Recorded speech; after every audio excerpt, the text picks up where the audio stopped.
Well, he's got some sort of shot at the one, but that would be an extremely thin cut.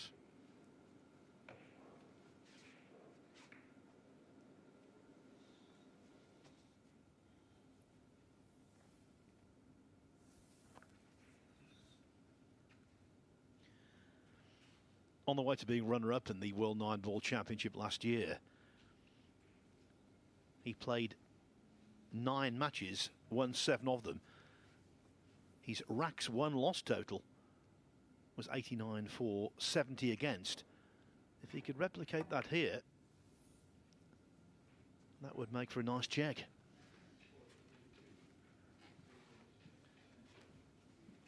Well, the pot was so thin, it's no surprise he wasn't interested in it.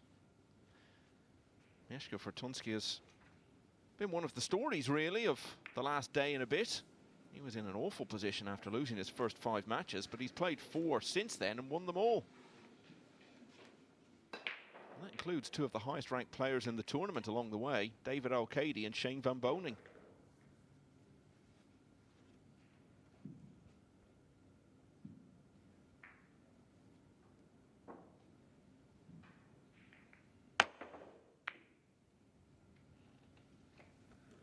Tried to hold the cue ball, but it just skirted past the 9. I can tell you there's been a golden break on table 2. Francisco Sanchez-Ruiz against Joshua Filler. And there it is. We must be getting close to double figures for the number of golden breaks we've had in the tournament. Sanchez-Ruiz on the hill there. He leads Joshua Filler 4-2. Filler looking to win that to go to the top of the table, but now getting close to his 2nd defeat of the tournament. Yeah, golden breaks, don't they divide opinion? Lots of players don't like them. I think spectators love them. And for me, they really do add that extra spice. They don't crop up that often, but when they do, it's always really good fun. Listen, I've never met a player who didn't like golden breaks when he's just made one. And I agree with you entirely. It's like golf's hole-in-one moment. Just creates that sudden burst of excitement out of nowhere. And the thing is, much like a hole-in-one actually, a novice could go down to the course or to the pool hall and you could have a hole-in-one or indeed a golden break, and it's a terrific feeling. When you play a lot of golf, Phil, have you ever had a hole-in-one? 2. 2? 2. How have I never heard about this? Well, you know, I'm a very modest individual. Come on. We know that's not true. I can tell you the holes as well. The 5th at Falcon Ridge in Mesquite, Nevada. Thinned an 8-iron, it went in very luckily. And then just coming out of lockdown last year, the 4th at King Swinford Golf Centre near my home. That was a better shot, right in the bin. Let's be honest, you're absolutely delighted I asked you that. Purring. Yeah, I've never made one. I hit the cup back in 2000 it was, and then it bounced away. I didn't even make the putt coming back, it ran so far past. Well, that's an extraordinary piece of news. So, Al Shaheen, very simple 8-ball, equally simple 9-ball to follow. Off to the desired start. Omar, Shaheen. 1-0 to the man from Kuwait. And that will forever be remembered as the rack where Phil Yates revealed to the world his 2 holes in 1. I think I've made his year, enabling him to publicise that. Well, it would make Joshua Filler's morning if he could win this match from 4-2 behind, and he's played a pretty good hook there, although in a previous rack he got Francisco Sanchez-Ruiz in all kinds of trouble, and the Spaniard worked out an escape route. When he lost his first 3 matches in this round robin, I thought maybe he would just fizzle out. Far from it. The form he showed in winning the Derby City Classic has been carried across the Atlantic. Yeah, and he and Fortunski have exemplified what we were saying early on, that even if you got off to a really bad start. This format gives you enough time to turn it round. He followed those 3 opening defeats with 5 wins in a row. And the run was only ended by Albin Ocean, and he's been beating almost everyone. He's had a bit of momentum built up in his career over the last few months. You mentioned the big win in America. He also won a couple of Euro Tour events towards the end of 2021. And if it continued the way he started here and ended up losing the vast majority of his 15 matches, that could have been a momentum sapper. What a great shot, though, from Filler. You know, we talk about all of the different aspects of the game, but the gold standard is being able to pot them. And he's such a good potter. He really is. Lovely touch to be on the 2 as well. And I think the gap is going to be closed here. Fairly unanimous agreement that he's been the best player of the tournament so far.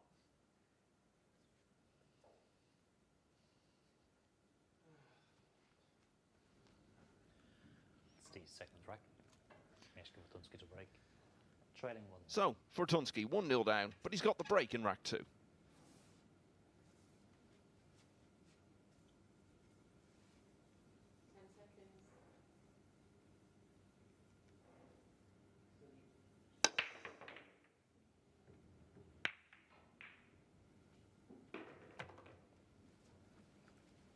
Six went in at the end there, hurtling down the table.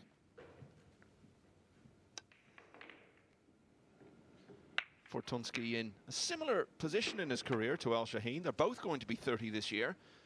Both made big strides forward on the world stage in 2021. Al Shaheen probably a bit more so because of that one standout run in the World Nineball. And they're both now at an age where they really want to go on and take that next step. Move into the real top bracket.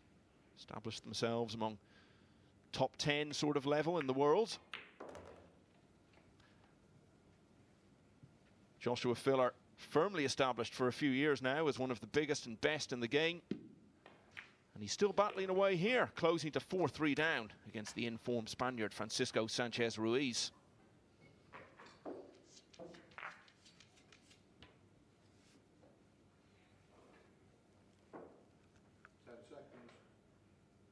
Al Shaheen jumping.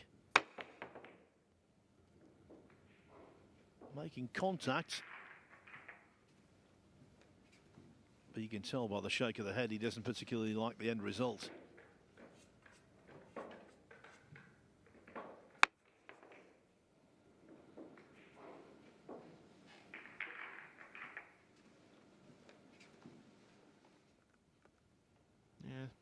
The 2 just running on just far enough to make this a little more difficult from a positional point of view. That should be fine.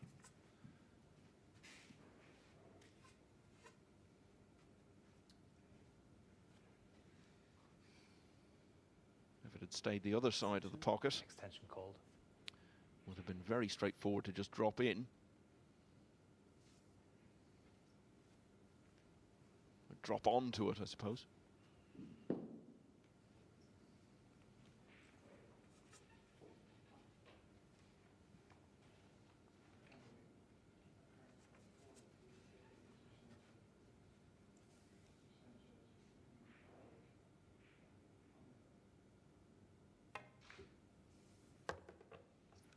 And there you see further consequences of the fact that the 2 ran on. The pot was straightforward, but the fact that he was cutting it in from below the pocket made it a bit more difficult to get on the 3. But he's negotiated that, only to find that there's more work to be done to get on the 4. So this not straightforward.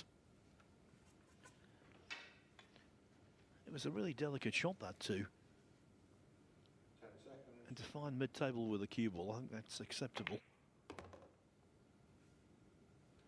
To get on the 4.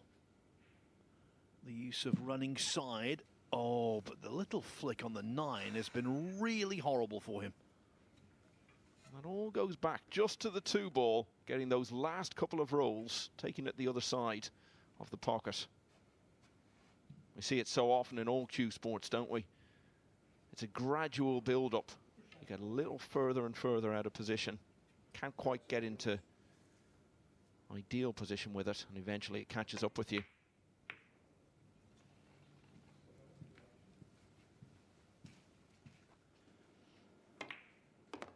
Fortunski not just walking back to his chair, he's trudging back after this. A little thicker contact on the 9. That would have been fine. Extension, please.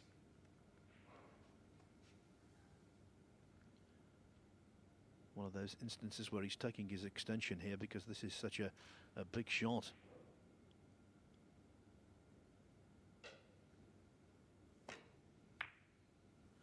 Didn't want his head full of thoughts of time issues.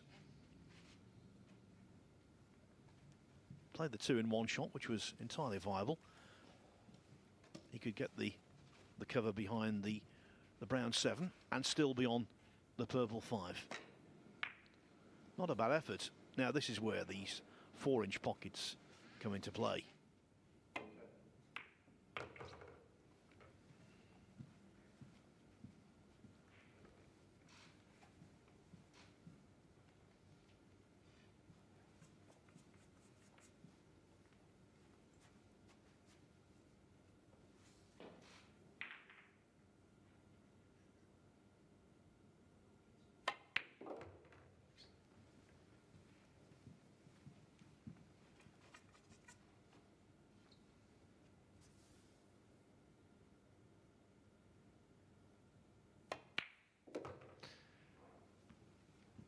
So didn't get the job done first time, but a second bite of the cherry.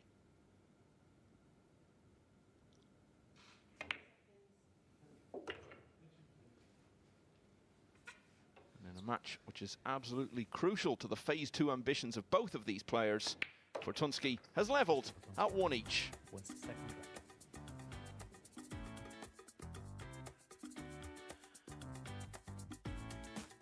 On the other table, Phil is still battling away, refusing to give up the ghost. 4-3 to Sanchez Ruiz. Phil are playing it safe there because there's no point in knocking in the 2 when you can't get position.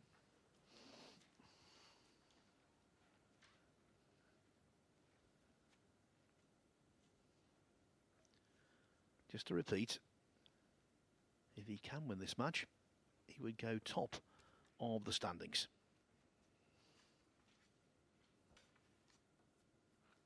Many players are chasing points to qualify for the next phase. Phil is in the position where he's trying to gain points to maybe qualify for the phase after that. And the 2 will pot.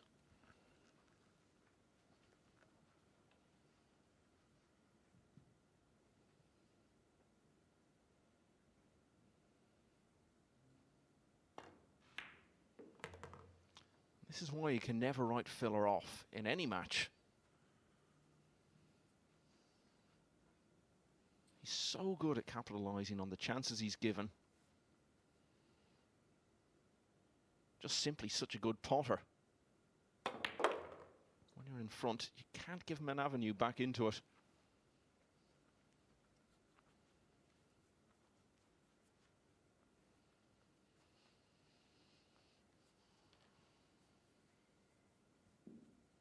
You always feel he backs himself to pot everything he attempts. And also, never feels he's out of a match. Omar is ready to break. Just a wonderful competitor. And he's still competing in that match. Back here, it's 1-1 as Omar Shaheen breaks off.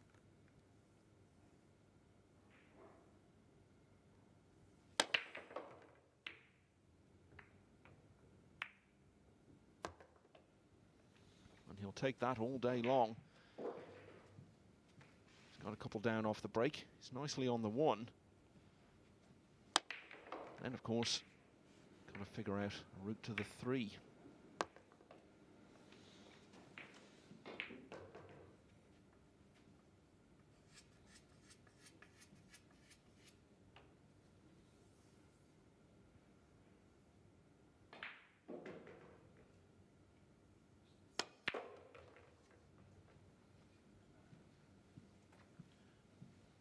good go.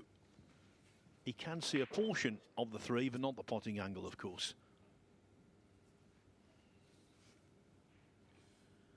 We suspected that it was going to go hill-hill on the other table.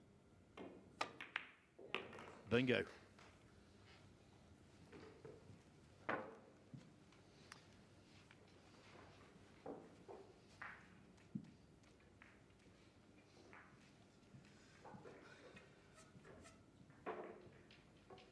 It was always going to be so difficult to get position on the three in a way that he could pot us, but second prize was pretty good in terms of being able to gain tactical control. Well, at least he has made contact. It doesn't give ball in hand, but even if he did have ball in hand, he wouldn't be placing it too far from here.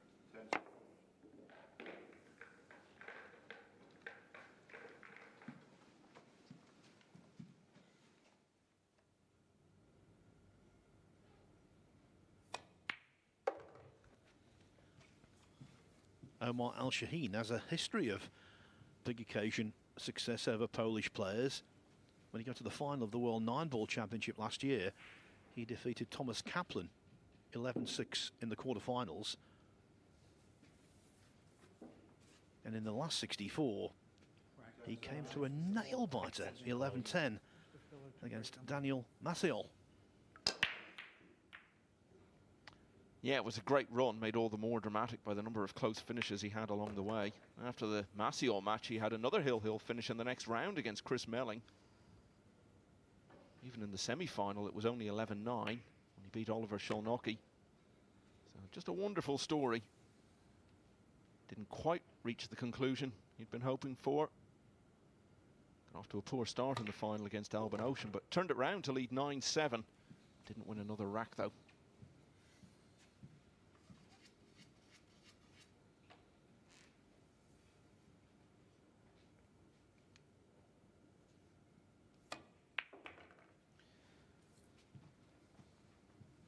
But he's going to win this one and lead for the second time in the match as he chases his 5th win in this Predator Premier League. Omar Shaheen leads Mieszko Fortunski 2-1.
We're not quite at the must-win stage for these two players, but this match certainly falls into the category of really could do with a win.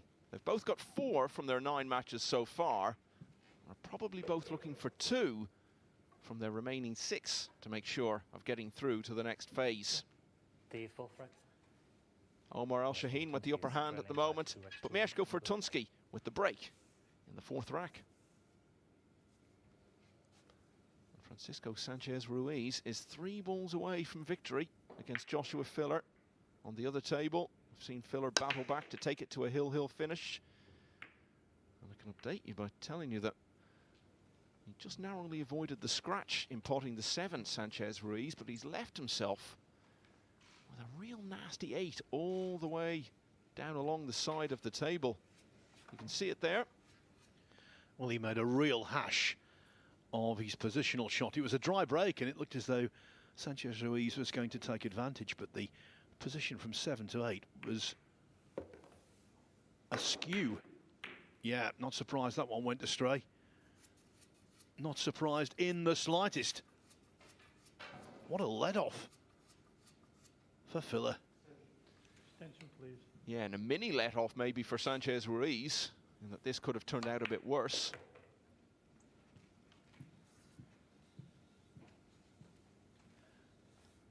This is Filler. He's got my full faith.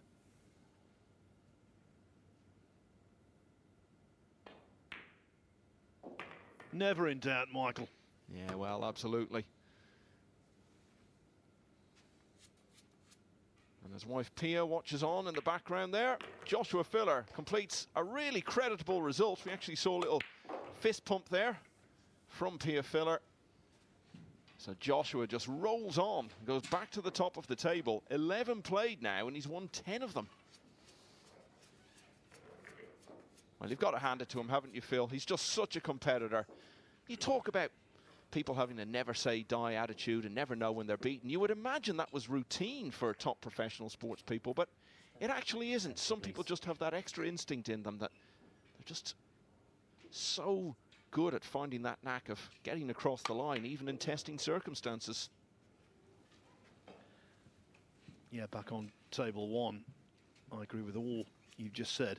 Back on table 1, the screw back off the 4 was scuppered by the bump of the middle pocket.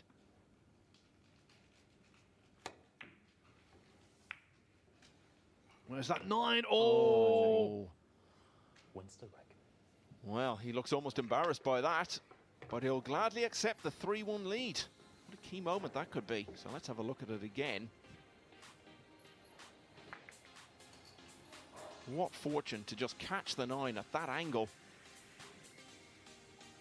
Well, announcing the end of the rack, the referee, Marcel Eckhart, was almost apologetic. He went, Omar Shaheen wins the rack. Very understated. Oh, what a blow for Mieszko Fortunski. What a blow. Yeah, that's the first rack that's been won against the break. So big moment potentially. And there you see Joshua Filler back on top.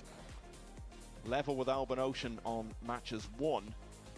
But ahead on the racks difference. And you can see there the top 4 have all played the same number of matches now. And there's a real gap opened up between Filler and Ocean and the rest. And that, of course, could be very significant in that those two could have a huge head start going into phase 2 because all your wins carry forward. And Filler has already played Ocean. He lost 5-4 unluckily.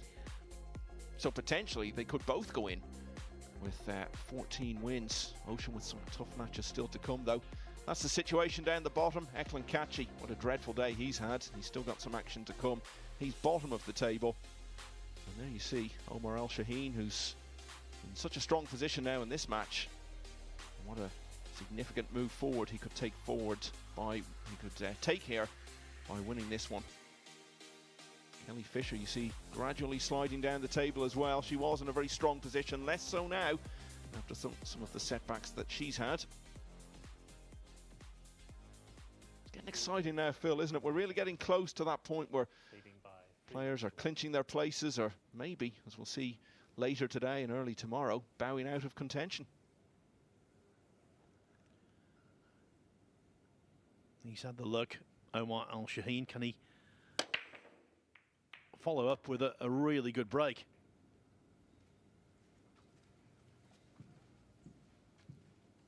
Not bad.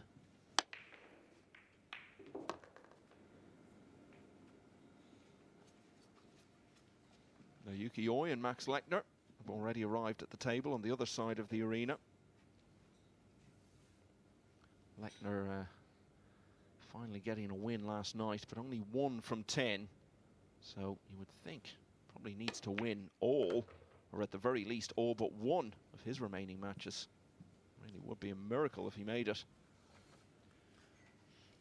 Now the reason Francisco Sanchez Ruiz, or one of the reasons, missed the 8-ball against Filler in the match we've just seen over on table 2 was because of awkward queuing in the jaws of bottom pocket.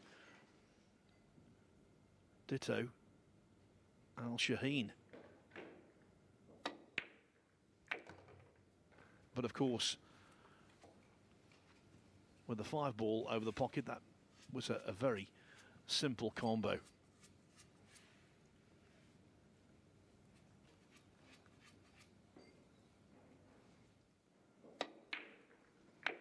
Looks like it might be the same 3-4.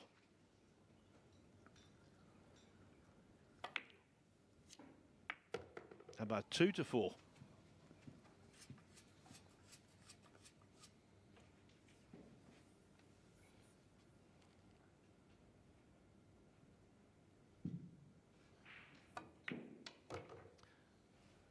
I think it will have been really important to Al Shaheen after that great run to the final of the World Championship we were talking about, that didn't prove to be just a flash in the pan in terms of his 2021 results. And it wasn't. Did well in a couple of big events in America towards the end of the year. Got to the final of the Las Vegas Open and the quarterfinals of the International Open. He was one of those players who was making real progress in his career. Looked to be potentially on the verge of a breakthrough just before the COVID shutdown. He'll be so pleased that, to some extent anyway, he's picked up from there since things really cranked into gear once more.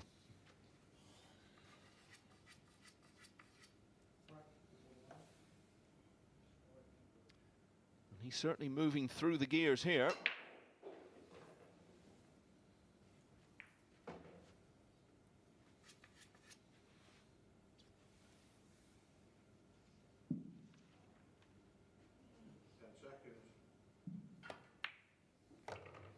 Beaten Lucius Yap, Eklant Kachi, Max Lechner and David Al-Kaidi already in this tournament. And he's moving to the brink here of what could be, when you look at their positions in the table, his most significant victory yet. Omar Al Shaheen with a break and run goes 4-1 up on Mieszko Fortunski.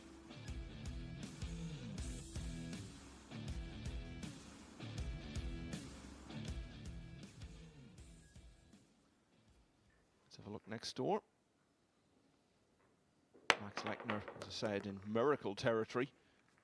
But Naoki Oi has got 4 wins out of 11. So not a huge amount of room for error left, but he has got some. There wasn't a huge amount of error on that jump shot. Cue ball bouncing everywhere. Now this is the test of his technique, though, that sometimes he fails on. Not there.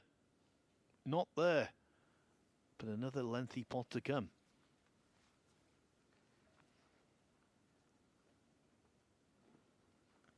He's already had a match today. Became the 10th and final victim of Albin Ocean's perfect start.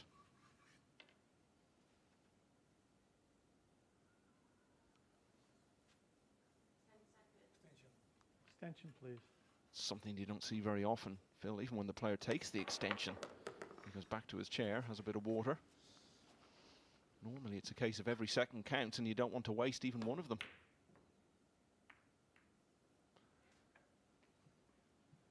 And perhaps that just broke his concentration ever so slightly.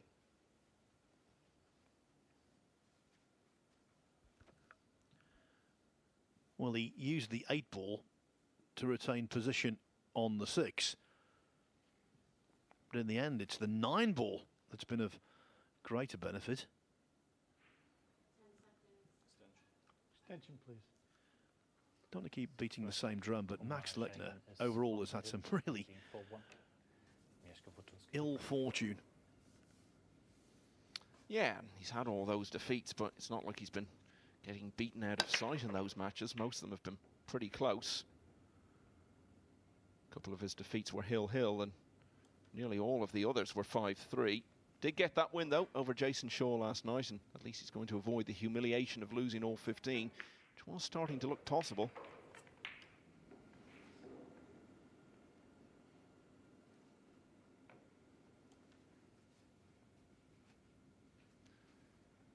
Not a bad outcome at all here. The 3 a bit tied up next to the 8, but that can be negotiated.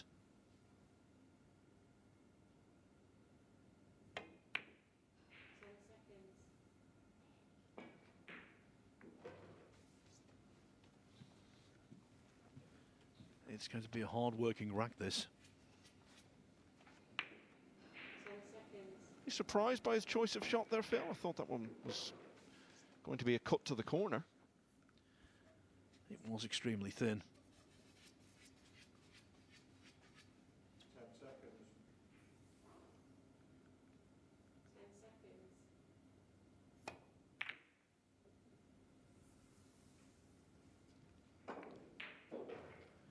Well, you can't believe that the 3 didn't drop.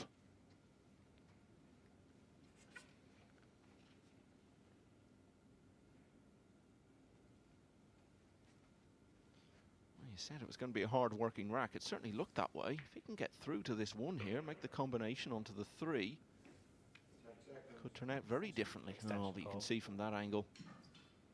Oh, could he play the carom off the 1 to pop the 3 that way? Yeah, the only problem with that, of course, is that the angle he's got to play off the 1, he's taking the 1 away.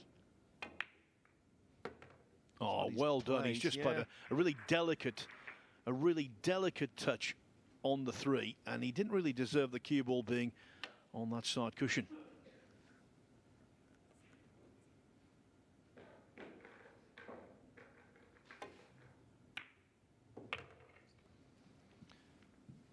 Nicely recovered. So he did play the carom. Had to play another very good shot to follow it. And having executed that well, he's a big favourite to take this rack.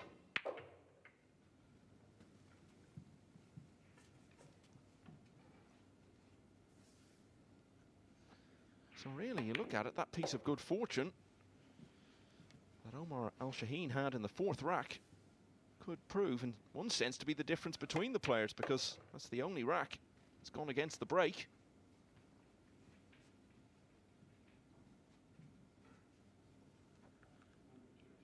On the other table, Max Lechner potted an absolutely terrific 8-ball to take the opener. Nothing terrific about that 8-ball, though, from Fortunski. Certainly in terms of position, that was a loose one. Yeah, and this is not the sort of shot you want to leave yourself when you know that if it goes wrong, it could be your last. The big size says everything.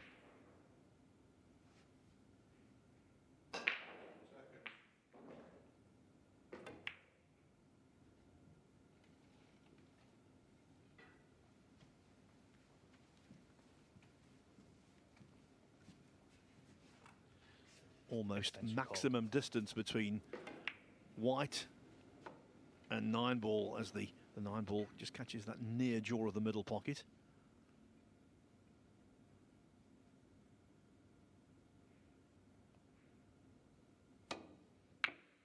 Gone for the spectacular. Yes, he's gone for the David O'Cady shot. And with that, it's all over. It looked like Fortunski was closing to 4-2, but a loose shot from 8 to 9 gave Al-Shaheen the chance to finish in real style, and a crucial win for him. It's his 5th that he's got on the board. This merits another look. That's become known as the Al-Qadi since David of that name pulled it out to clinch the World Masters final 3 years ago. And Omar Al-Shaheen has clinched victory in this match in the same way. So 1 match to go on the main table in this session. Shane Van Boning and Oliver Szolnocki are next.